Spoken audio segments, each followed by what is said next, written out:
গেল ২৯ জানুয়ারি ভারতের উত্তরপ্রদেশের প্রয়াগরাজে হিন্দু পুণ্যার্থীদের সবচেয়ে বড় সমাবেশ কুম্ভ মেলায় পদপৃষ্ঠ হয়ে নিহত হয় অন্তত ৪০ জন। গেল শনিবার নয়াদিল্লি স্টেশনে ধাক্কাধাক্কিতে প্রাণ যায় আরও ১৮ পুণ্যার্থীর। এমনকি এখনও উদ্ধার হয়নি জানুয়ারিতে পদপৃষ্ঠ হয়ে নিহত ৩০ জনের মরদেহ। এছাড়া অন্তত ৮ বার আগুন লেগেছে ভক্তদের তাঁবুতে। মহাকুম্ভ আমি নাইবা বললাম, ওটা এখন মৃত্যু কুম্ভ হয়ে গেছে।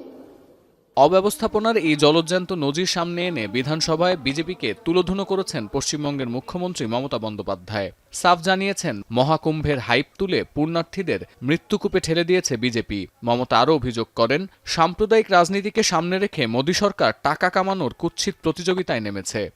কিন্তু প্ল্যানিং না করে এত হাইপ তুলে এত লোকের মৃত্যু বললেন ৩০ জন, কথাটা কি সঠিক? কত ডেড বডি ভাসিয়ে দিয়েছেন নদীতে?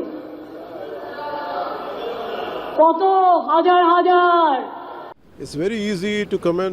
মহাকুম্ভকে মৃত্যুকুম্ভ বলায় মমতা বন্দ্যোপাধ্যায়ের উপর চটেছেন অন্ধ্রপ্রদেশের ভারপ্রাপ্ত মুখ্যমন্ত্রী পবন কল্যাণ। তেলেগু সিনেমার জনপ্রিয় এই অভিনেতা অভিযোগ করেন, সনাতন ধর্মাবলম্বীদের নিয়ে তাচ্ছিল্য করেছেন পশ্চিমবাংলার মুখ্যমন্ত্রী।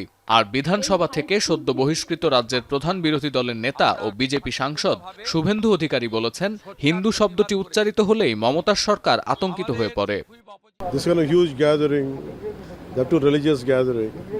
I think the problem with our approach in our leadership is, it's very easy to comment on Sanatan Dharma or Hindu Dharma.